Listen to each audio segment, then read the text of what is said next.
아멘. 아멘.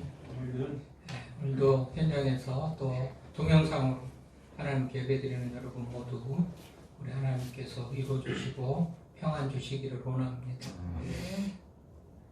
추면 문을 열어놨는데 추문 닫으시고 또 이걸 에어컨 온풍기 켜서 또 온도를 잘 맞춰가면서 조심해서 예배를 드리기를 바랍니다.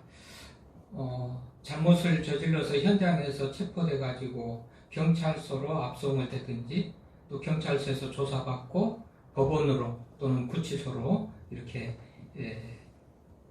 옮겨가는 그런 범인들을 보면 얼굴을 다 가리려고 그러죠. 자기 얼굴이 드러날까 봐서 다 얼굴을 가리려고 그럽니다. 피해자들은 범인의 얼굴을 알려가지고 정말 망신을 당하게 하고 또 다른 사람들이 그런 것들을 보면서 범죄를 좀 예방하는 그런 차원으로 얼굴을 보여줘라. 근데 대부분 개인의 인권이라든지 이런 것들 때문에 이제 얼굴을 안 보여주고 아주 또 정말 심각한 그런 범죄를 저지른 범인들의 얼굴을 좀 보여주고 그러죠. 옛날에는 상당히 이런 일들이 좀 많이 일어났어요. 이제 극악무도한 그런 죄인들, 옛날에는 이런 죄를 저지르는 사람들은 목을 베서 죽이고 또 그 머리를 사람들이 많이 보도록 그렇게 전시를 하는, 나무에 걸어놓는 이런 형이 있어요. 형 자체가 이게 효수형이라고요. 형이 있어요. 효수라는 것 자체가 범죄한 극악무도한 죄인의 머리를 쳐서 사람들이 볼 수 있도록 길거리에 그렇게 걸어놓는 것이죠. 근데 이걸 왜 효수라고 그랬을까 궁금하지 않나요? 효수. 찾아보면요, 이 효수는 올빼미 효자의 머리수입니다. 올빼미 머리다 그거죠? 왜 하고 많은 새가 많은데 올빼미 머리 효수라고 그랬을까? 이 올빼미는 동양에서 특히 중국에서요 굉장히 혐오하는 새라고 그래요.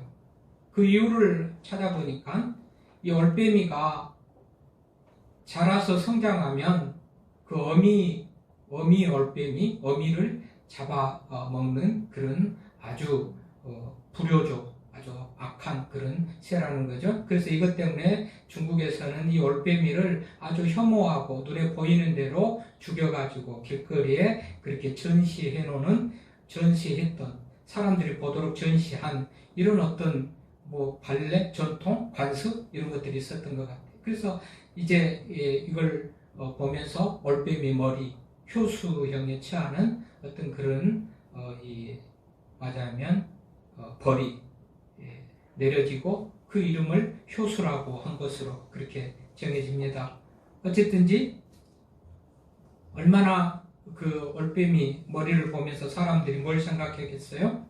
효수. 죄인들의 머리나 또는 올빼미의 사체를 보면서 사람들은 은혜를 모르는 사람들은 어떤 저 모양이 된다 이런 생각을 했겠죠. 올빼미의 사체를 보면서 말이죠.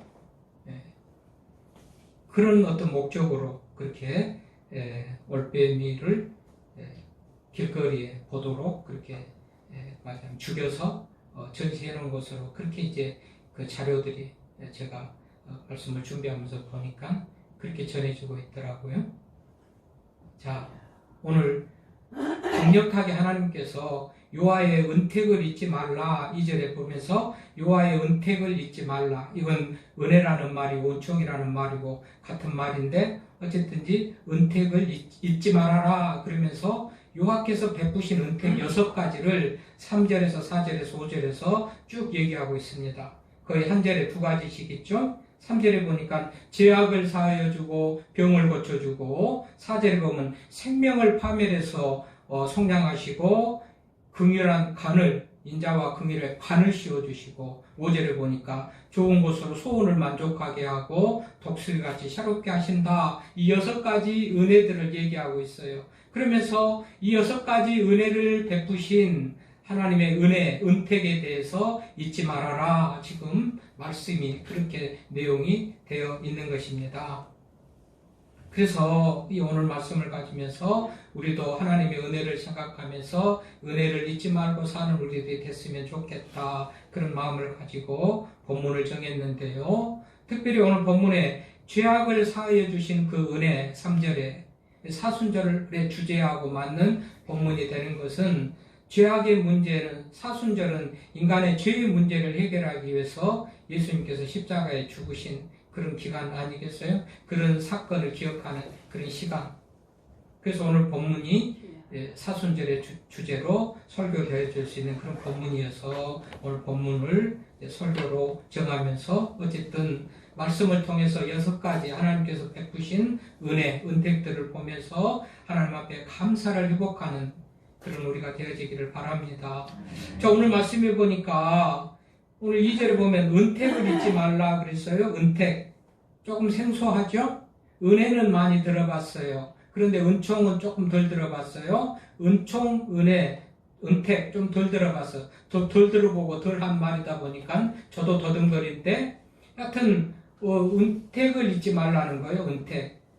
은혜하고 어떤 차이가 있고 또 은총하고 어떤 차이가 있을까? 은혜, 은택, 은총은 어떤 관계인가? 이것이 좀 정리가 될 필요가 있어서 제가 또 아는 대로 정리를 해보면 구약 성경에는 똑같이 하나님의 긍휼하심과 자비하심을 나타내는 그 단어가 헨이라는 단어가 있고 헤세드라는 단어가 있습니다. 이 헨과 헤세드, 이 헨을 영어에서는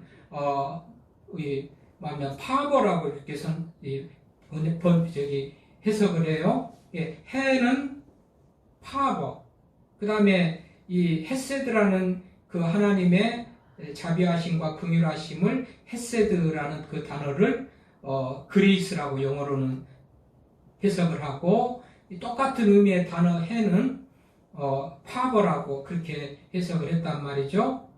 그런데 이 어떤 차이가 있느냐 이렇게 보면 이 헤세드 소위 그레이스는 자비와 긍휼하심을 가지신 그 하나님 자체, 자비하심과 긍휼하심을 가지신 하나님 그 자체, 하나님이 가지신 그 자비하심과 긍휼하심, 이걸 헤세드, 이걸 은혜라고 그래요. 그 은택은 뭐라고요? 은총은 뭐라고요? 하나님의 그 자비하심과 긍휼하심을 가지신 그 하나님의 어떤 자비하심과 긍휼하심이 어떤 사람 속에 그대로 행동되어진 것, 나타난 것, 이것을 헨, 팔버, 그리고 소위 은택, 은총이라고 그렇게 구분을 합니다. 이게 비유가 비슷한지 모르지만은 여러분 빛이 있잖아요. 빛이 있는데 빛이 다 빛을 발하는 건 아니잖아요. 이게 빛은 스스로 발하는 발광체가 있고 그 빛을 받아서 빛을 발하는 반사체가 있는데 어떻게 보면 하나님 자신 긍휼하심과 자비하심을 가지신 하나님의 헤세드, 하나님의 그 자신, 이것을 어떻게 보면 발광체적인 그런 의미로, 그 다음에 그 빛이 비춰주고 반사돼서 빛을 발하는 반사체적인 그런 의미가 헨이라고 하는, 펠버라고 하는 그 어떤 그 은택, 은총, 이렇게 좀 조금 애매하지만 구분이 되는 거예요. 그러니까 하나님 그 자체를 은혜라고 이렇게 말한다면 은택이나 은총은 그 하나님이 행하신 어떤 일, 어떤 사건, 이거죠. 그래서 좀 차이가 있는 거예요. 구약에서는 그래서요, 이 구약에서는 맞아요. 은총이라는 말은, 은택이라는 말은요, 시편과 잠언에서만 나와요. 은택이라, 오늘 본문에 나오는 거 시편에서만 나와요. 잠언하고 은택이라는 말은요, 성경 프로그램 가지고 있으면 대한성서공회에서 제공하는 어떤 프로그램 검색 그런 그 어떤 프로그램이 있는데 거기 검색해 보면 시편과 잠언에서 은택이라는 단어가 나오고요. 은총은 구약성경에서 좀 많이 나와요. 구약성경에서 은총은 많이 나와요. 그런데 신약성경은 사도행전 7장 스데반의 설교 중에서 스데반이 구약성경을 가리켜서 설교하면서 요셉을 말할 때 은총을 입은 그 요셉 한 번 신약성경은 나와요. 그러니까 은택이나 은총은 구약의 전용 용어였다는 것을 알 수가 있죠. 신약에서는 은혜라는 말이 나오죠. 근데 은혜라는 말은 구약과 신약에서 비등하게 나와요. 291번이 은혜라는 말이 전체 신구약 성경에서 291번이 나오는데 구약에서 약 159번 정도 나오고 나머지 신약에서 나와요. 그런데 횟수로는 거의 비슷한다고, 신약이 좀 부족하지만 책의 분량으로 볼 때는 훨씬 부족하니까 신약에서는 주로 많이가 아니고 전부가 다 은혜라는 단어만을 썼고, 구약에서는 혹은 은택이라는 말도 혹은 은총이라는 말도 그리고 은혜라는 말도 세 가지가 같이 쓰여졌다는 것을 알 수가 있죠. 그러니까 이건 예수 그리스도가 오시기 전과 오시기 후에 어떤 좀 다른 상황에서 쓰여졌다는 것을 알 수가 있고요. 예수님이 오시고 나서 신약시대에는 은총이나 은택이라는 말이 쓰여지지 않고 은혜라는 말만 쓰여진 거예요. 왜 그랬을까? 아까도 얘기했지만 신약의 예수님은 삼위일체 하나님 자신이잖아요. 그러면서 그 하나님께서 인간의 몸을 입고 이 땅에 오셔서 하나님의 그 어떤 자비와 긍휼을 다 행해 보이셨잖아요. 그러니까 이거는 구약 성경에 말하자면 그 헨과 헤세드가 구분되었던 자비와 긍휼하심을 가진 하나님과 그것을 행하신 어떤 행위, 사건, 이것으로 구분을 했는데, 신약에서는 그분 하나님이, 예수님이 하나님이시면서 그분이 하나님의 자비하심과 긍휼하심을 다 행한 것 때문에 결국은 하나가 되어버린 거예요. 그래서 신약 성경에는 은혜라는 그런 단어만 있고, 구약에서는 은혜라는 단어, 은총, 은택이라는 단어가 같이 나온다. 어쨌든 이 은혜라는 말은 은총이라는 말, 신약시대에 오늘 은총, 신약시대의 이 은혜는 카리스인데 구약의 그 헤세드의 맞아하면 그 뜻을, 의미를 가져온 헬라어죠. 그러니까 이 은택은 은혜하고 같은 말이다. 이렇게 하면 이해가 돼요. 이 은혜는 뭐예요? 하나님께서 인간들에게 행하신 온갖 긍휼과 자비하심의 어떤 그런 행위들, 이것을 은혜라고 말하는데, 어쨌든 이 은택을 잊지 말라는 것은 은혜를 잊지 말라는 그런 말이다. 그러면서 오늘 말씀하신 것이 뭡니까? 6가지 하나님께서 베푸신 은혜를 말하는 것이죠. 은혜. 먼저는 죄를, 내 모든 죄악을 사해 주셨다. 죄를 사해 주신 은혜. 이 죄를 사함 받았다는 것은 대단히 큰 은혜죠. 늘 얘기입니다만 우리 죄는 대해서 많이 들어보셨을 거예요. 죄악에 대해서는. 죄의 싹은 사망이니까 죄로 말미암아 인간이 사망에 이르는 아주 치명적인 그런 말하자면 하나님과 인간 사이를 갈라놓고 인간을 비참하게 만드는 그것이 죄란 말이죠. 죄 때문에 사람들이 다 감옥에 가고 죄 때문에 다 고생하고 감옥에서 고생하고, 그런데 맞아하면 이제 정권이 바뀌면 이명박 전 대통령이 맞아하면 감옥에서 나올지 어쩔지 모르지만 죄 때문에 그런 고생을 하고 감옥에 갇혀 있어요. 근데 죄를 사함 받았다는 것은 특사로 풀려난 것과 같은 것이죠. 아니, 성경적으로 신학적으로는 그보다도 훨씬 더 귀하고 가치 있는 정말 기쁜 일이죠. 죽었던 생명이 살아난 것 같은 그런 의미를 가지니까. 그런 은혜를 하나님께서 우리들에게 베푸셨다는 거 아니겠어요? 택한 백성들, 성도들에게 죄를 사하는 은혜, 죄를 사해 주시는 그런 은혜를 입었다. 죄의 싹은 사망이고, 죄는 하나님과 인간 사이를 갈라놓고, 하나님은 온갖 좋은 은혜들을 다 가지고, 보따리를 가지고 계시는데, 죄 때문에 우리 인간이 거기에 접근하지도 못하고 하나님의 은혜가 우리들에게 임하지도 못하죠. 비유적으로 하면 큰 고랑이 있고 큰 구렁텅이가 있어서 사이를 갈라놓고 큰 담벼락이 있어가지고 하나님과 인간 사이를 갈라놓는데, 그 갈라놓는 것이 죄라고 신학적으로 성경에서는 말하니까 죄가 큰 문제인데, 거기 죄의 문제를 해결해 주셨다, 사함 받았다는 것은 하나님 앞에 나아가는 길이 열리고 하나님의 은혜가 마음껏 내려올 수 있는 그런 축복의 통로가 열렸다, 그런 말도 되는 것이니까 얼마나 그 은혜가 큽니까? 그래서 잊으면 안 되는 것이죠. 어떤 분이 죄의 속성에 대해서 이렇게 정리를 해놓은 분이 해놓은 내용이 있어서 소개를 하면 참 적당히 또 잘 정리를 했다 그런 생각이 드는데, 어떤 분이 죄의 속성에 대해서요, 죄는 불과 같아 모든 것을 태워서 없애게 해버리니까 인간의 자신이 가진 모든 것들 다 없애버리는 그런 의미에서, 죄는 녹과 같다, 새를 녹슬어서 새를 부식시켜서 그냥 없어지게 하는, 날 가지고 없어지게 하는 녹과 같다. 죄가 얼마나 그렇게 무섭고 비참한지를 말하는 거예요. 죄는 마취대와 같다, 무감각하게 만들고, 죄는 독과 같다, 죽게도 만들고, 죄는 검은 구름 같다, 현재는 괜찮아 보여도 비를 쏟아내기에, 썩은 사과 같다, 먹음직해 보이나 깨물면 몸을 상하게 한다, 함정 같다, 한번 밟으면 빠져나오기가 어렵다, 폭발하는 화산과 같다, 맞아하면 불화산과 같다, 언제 폭발할지를 모르고 그 폭발로 사람을 파멸시키고 멸망시키기 때문에 그런 것이죠. 죄는 마약과 같다, 습관이 되면 끊기가 어려우니까. 죄는 빙산의 일각과 같다, 보이지 않는 부분이 훨씬 더 많기 때문에 이렇게 죄를 정리를 했어요. 얼마나 심각한가를 좀 더 느낄 수 있는, 현실적으로 느낄 수 있는 그런 내용이라서 소개를 하는데요.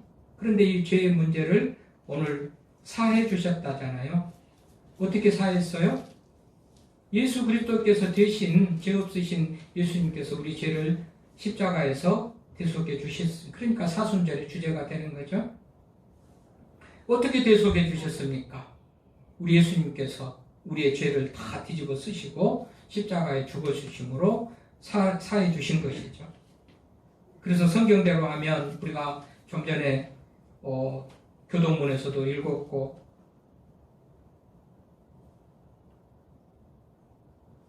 사함의 용서의 말씀에서도 읽었듯이, 이제 진홍같이 붉은 죄가 양털같이 희게 하셨고, 동이 서에서 먼 것 같이 하나님께서 죄를 없는 것 같이 여겨주시는 그런 은혜를 입었다. 이게 놀라운 은혜죠. 하나님의 은혜로 이렇게 죄 사함의 은혜를 입었다고 말합니다. 또 병 고침의 은혜를 입었대요. 병 고침의 은혜를 입었대요. 그리고 우리나라 사망률 중에서요, 10대 10살 이전까지는 그 10살 아이들이 죽어가는 이유는 주로 교통사고, 그죠? 막 천방지축으로 뛰어다니다가 건너다가 교통사고로, 10대 아이들은 교통사고로 죽는 확률 퍼센테이지가 높고, 그 다음에 타산, 힘 있는 어른들에 의해서 그냥 죽는, 그 다음에 본인의 실수로 추락하는 거, 이게 10대 이하 10살 아이들의 어떤 사망 퍼센트입니다. 교통사고, 타살, 추락. 40대 이전, 40대 이하는요, 교통사고가 1번, 질병이 2번째예요. 그런데 40대 이상으로 가면 질병이에요. 질병으로. 오늘 병을 고쳐주셨다니까 병의 또 심각함을 알아야 고침받은 그 은혜가 크게 느껴질 것 아니겠어요? 각종 병들이 요즘에 극성을 부립니다. 병명도 알 수 없는, 병원에 가서 진단해봐도 뭐라고 알 수 없는 그런 질병들로 우리들이 얼마나 고통을 받고 있는지요. 그래서 병이야말로 현대인들에게 있어서 아주 치명적인 복병이고 장애물이에요. 그래서 우리 병을 고쳐준다는 것은, 우리 주님께서 우리의 병을 고쳐주셨다는 것은 대단히 큰 은혜예요. 우리가 금요일마다 기도하는 중에 우리 교인 말고 다른 교인 중에 완도의 동국교회 정재창 목사님 사모님을 두고 기도해요. 신병숙 사모님 두고 기도하는데, 벌써 한 5, 6년 전에는요 3개월밖에 못 산다고 의사가 판정을 받았어요. 암이 심각해가지고, 폐암이 심각해가지고 3개월밖에 못 삽니다. 그런데 기도하면서 또 약물 치료하면서 5, 6년이 지났어요. 한 1, 2년 전쯤 괜찮았던 그 병이 굉장히 전이가 되고 활성화되면서 또 좀 심각해진 그런 상황이 돼가지고 기도를 부탁해서 우리 금요일날 기도 제목 내놓고 기도합니다. 언제 전화로 거의 뭐 나아졌다는 거예요. 3분의 1로 이전 상황보다 치료된 상황에서 또 3분의 1로 나아졌다는 거예요. 그래서 우리 교인들, 기도하는 교인들에게도 그런 소식을 전했는데, 얼마 전에 성남에서 우리 동기들 모임이 있어서 갔어요. 사모님은 안 왔는데 목사님은 오셨어요. 아주 얼굴이 밝고 좋아요. 거의 다 나왔다는 그런 기분이에요.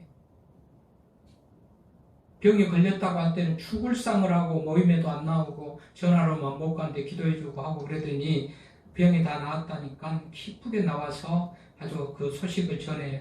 사모님이 병이 아팠다가 죽을 병이라고 소문났다가 고침받으니까 동네 병자들이 다 교회 오기도 하고 목사님 기도해달라고 오기도 하고, 하여튼 교회가 그 일로 인해서 아주 더 좋아졌다는 그런 얘기를 하는 거예요. 병에서 고침받는다는 것이 이런 것이라는 것을 제가 지금 말씀드리는 거예요.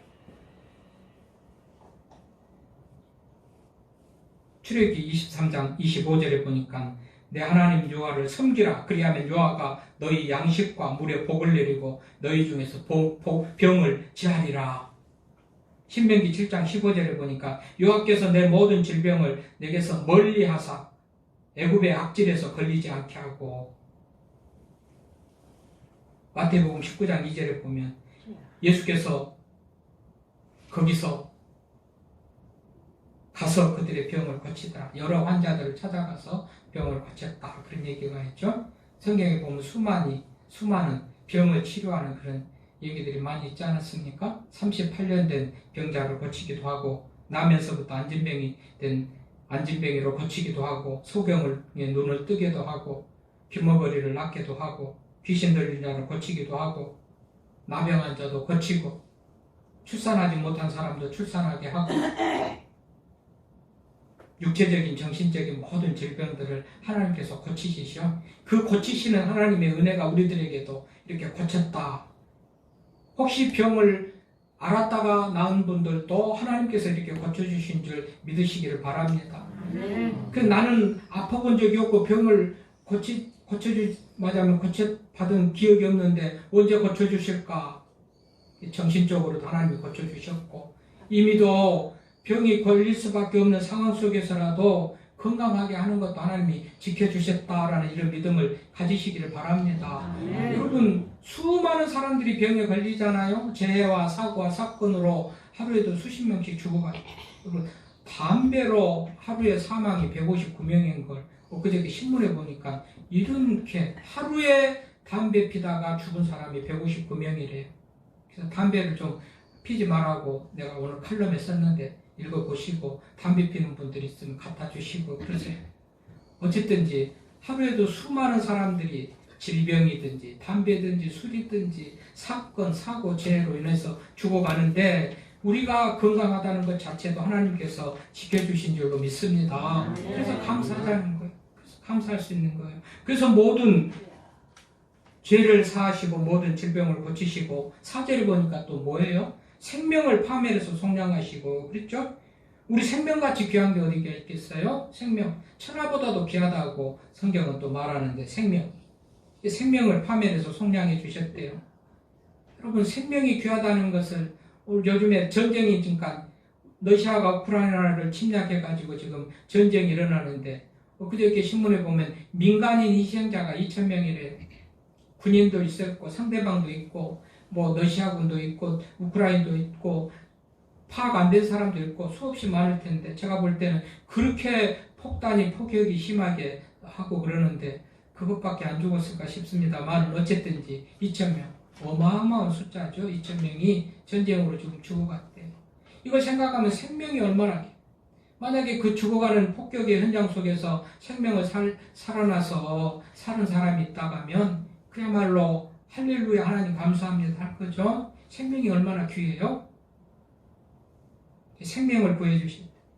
여러분, 코로나로 인해서 뭐 병원을 가야 되는데 다 만석이다, 뭐가 안 된다, 다른 데 가봐라, 여기저기 병원 찾다가 찾지 못해서 죽어가는 사람들 보면서 얼마나 안타깝습니까? 죽어가는 생명 보면.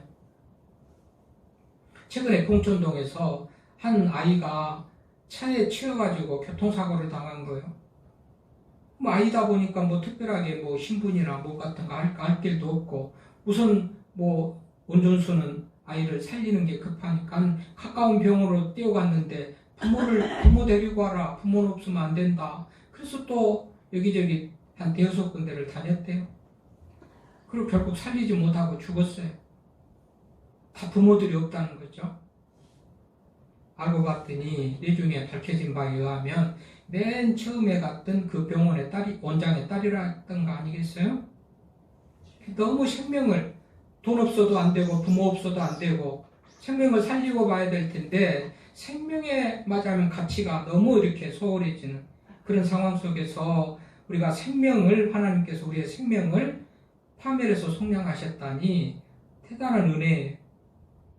아무도 우리의 생명에 관심이 없을 때 하나님은 우리의 생명 파멸해서 속량하셨대요. 파멸해서 속량했다, 구덩이에서 건졌다, 그 말하고 같아요. 죽음, 무슨 무덤, 지옥 같은 그런 의미를 가진 단어인데요. 파멸이라는 것 자체가 기가 막히게 웅덩이에서 우리를 건져주셨다, 생명을 살려주셨다, 그런 말이에요. 대단한 은혜죠. 그 다음에 또 무슨 은혜를 베푸셨다는 거예요. 인자와 긍휼로 관을 씌우셨다. 면류관을 씌워주신 거예요. 승리의 얼개관을 씌워주신 거예요. 요즘으로는 승리하면 뭐 트로피를 주고 무슨 이걸 가지고 우승컵을 들고 뭐 승리를 뭐 즐기고 그러던데, 그런 거다 같은 거죠. 우승컵, 승리의 컵, 트로피. 마라톤 선수에게는 올개관을 씌워주는데 그 관, 이 크라운, 이게 그 나우널이라는 이 올개관이 아니고 여기 관은 크라운, 면류관입니다. 왕들이 쓰는 면류관.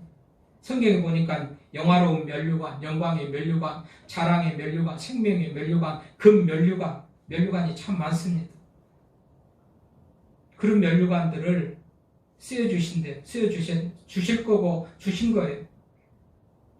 이미 하나님의 자녀가 되는 영광을 주신 것도 그 면류관 받은 것 못지않는 영광이고 기쁨인데, 어쨌든 마지막에는 또 하나님께서 생명의 면류관, 영광의 면류관, 그 면류관, 자랑의 면류관 하나님께서 주시겠죠. 그때 어쨌든 이 관을 씌워주셨어요. 택하신 백성에게 온갖 은혜를 아낌없이 베풀어 주신 그 여호와 하나님인 것을 성경은 말하고 있습니다. 또 뭡니까? 5절에 보면 좋은 것으로 내 소원을 만족하게 하시고, 만족하게 하는, 좋은 것으로 소원을 만족하게 하는 은혜를 베풀어 주셨다는 거 아닙니까? 소원을 만족하게 한다. 얼마나 우리가 만족하면서 사는 사람들이 얼마나 있겠습니까? 여러분, 우리가 없어가지고 조금만 있으면 만족할 것 같죠? 아니에요. 많이 가진 사람들도 항상 부족해가지고 갈증을 느끼고 살아요. 그러니까 너무 없다고 이렇게 불평하고 원망하지 마세요. 이게 만족이라는 게 없어요. 사람이 끝이 없대요. 그러니까 그런데 소원을 만족하게 해주셨다는 거예요. 하나님의 은혜로 만족하게 되는 거예요. 내가 이것을 갖고 싶어요. 이것을 가져야 만족하겠다. 이것을 가져야 만족하겠다. 이런 생각을 하는데요. 하나님께서는 주셔서 만족하기도 하지만 이거 별것 아니구나라고 내 생각이 바뀌어가지고도 만족하게 하기도 하고 그래요. 그러니까 하나님께서 내 소원을 만족하게 했다는 것은 어쨌든지 주셔서 만족하게 하시기도 하거니와 그거 별것 아닌 것으로, 그렇게 갖고 싶었던 것이 별것 아닌 것으로 그렇게 바꿔주시기도 하신단 말이죠. 어떤 모양으로든지 우리 하나님은 우리 소원을 만족하게 하신 줄로 믿으시기를 바랍니다. 그 은혜에서 행복하고 감사하는 삶을 살 수 있게 하신다는 거예요. 저는 앞으로 여기다가 큰 모니터가, 이게 지금 이걸 프로젝터도 좀 희미하고 이것도 상태가 좀 선명하게 텔레비 같이 나오게 큰 모니터를 이동식으로 하든지 해가지고 하나 놓으면 이제 좀 예화를 보든지 다니엘 기도회를 하든지 좋겠다 해서 그거를 갖고 싶은 소원이 있어요.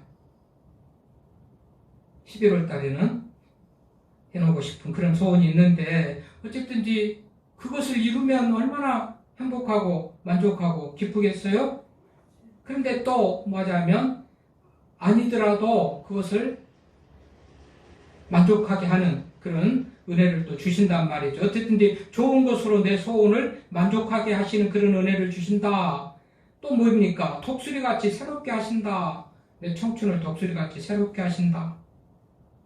또 하고 많은 시 중에서 독수리예요? 아까는 올빼미더니 효수, 독수리, 올빼미 맞아요. 올빼미 그 효자인데 나무목에 세조자가 올라가 있어가지고 그것을 맞아면 올빼미 효자더라고요. 그래서 효수, 올빼미 머리. 오늘도 독수리, 새들이 많이 나오네. 독수리. 하필 독수리죠. 독수리는 한 30년 정도 산대요. 그런데요, 죽을 때가 다 가까우면 말이죠. 자기 부리를 오래되고 낡은 부리 아니겠어요? 가지고 막 바위에다가 부리를 찧어가지고 다 깨뜨린대요. 깨뜨리면 새 것이 나오니까. 참 새들도 지혜로워요. 그거를 깨뜨리면 새 것이 나올지 부모들의 경험을 봐서 아는지 뭐 친구들의 경험을 봐서 아는지 아무튼 바위를 깨뜨린대요. 그러면 옛날 불이 낡고 깨지고 금가고 어쨌든 힘없는 그 부리가 다 깨지고 새 것이 나오면 아주 튼튼한 새 것이 나온대요. 그러면 그 새 부리로 자신의 발을 맞이하면 이 발가락을 또 쪼아서 발톱을 빠지게 해서 새 발톱이 나게 하고 새 발톱이 나면 또 몸을 긁어가지고 맞아면 털을 뽑아가지고 어쨌든 새 날개, 새 털을 가지고 이 독수리 같이 새롭게 한다 이거예요. 독수리는 다른 짐승들 새하고 특이하게 이런 어떤 자정에 자기 능력이 있어가지고 약하고 옛날에 어떤 그런 약하고 오래된 그것들을 다 벗어버리고 새롭게 하는 그런 능력을 가졌는데 그 독수리 같이 새롭게 하신다는 거예요. 이런 은혜가 하나님이 우리들에게 주어지는 은혜라고 성경은 말하잖아요. 그러니까 이것 6가지 생각해 보십시오. 제사함의 은혜, 병고침의 은혜, 생명을 구원하고 뭡니까 또 관을 씌워주시고 소원을 만족해 하고 독수리같이 새롭게 되는 이 6가지 은혜, 이걸 하나하나 생각해 보면 놀라운 은혜예요. 하나만 생각해도 놀라운데 6가지를 생각하면 그야말로 죽었다가 살아나는 것 같은 그런 은혜요. 돌아가신 어머니가 부모님이 살아 돌아오신 것 같은 그런 은혜고요. 천하를 얻은 것 같은 그런 은혜인데 얼마나 감사하냔 말이죠. 우리는 이거를 생각하면서 감사하고 기뻐하고 하나님을 기쁘시게 하는 삶으로 살아가야 되는데 이걸 모르고 이걸 깨닫지 못하니까 맨날 미지근하고 그래요. 가슴에 뜨거운 불, 열정이 없고 그냥 미지근하고 믿는 둥 마는 둥. 그러니까 예배도 하나님에 대한 봉사도 섬김도 헌신도 약하고 미지근할 수밖에 없는데 오늘 1절에서 2절에 보면 내 영혼아 여호와를 송축하라 내 속에 있는 것들아 다 그의 거룩한 이름을 송축하라 내 영혼아 여호와를 송축하며 그의 모든 은택을 잊지 말지어다. 하나님의 은혜를 생각하면 우리가 이렇게 미진할 수가 없는 거죠.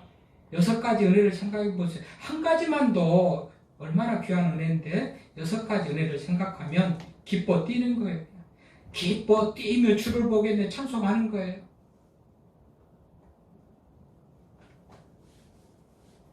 할렐루야 감사합니다. 허드슨 테일러 여러분 중국 선교사예요. 중국 선교의 아버지라고 할까? 중국 선교의 개척자 허드슨 테일러는 20대부터 하나님 앞에 헌신하기로 작정을 하고 중국 선교에 나가요. 이 허드슨 테일러가 하는 얘기입니다. 당신이 예수를 믿고 구원받은 것이 사실이라고 합시다. 당신이 정말 예수를 믿고 죄 용서받고 영생을 얻었다는 것이 틀림없는 사실이라고 합시다. 그렇다면 당신의 부모는 물론이거니와 처자와 형제들 심지어 집에서 키운 개와 고양이까지라도 전부 기뻐서 어쩔 줄 모르는 그런 모습을 보이는 것이 이것이 구원받았다는 확실한 표식입니다. 이게 아니라면 구원받았는지 의심해보라는 거예요.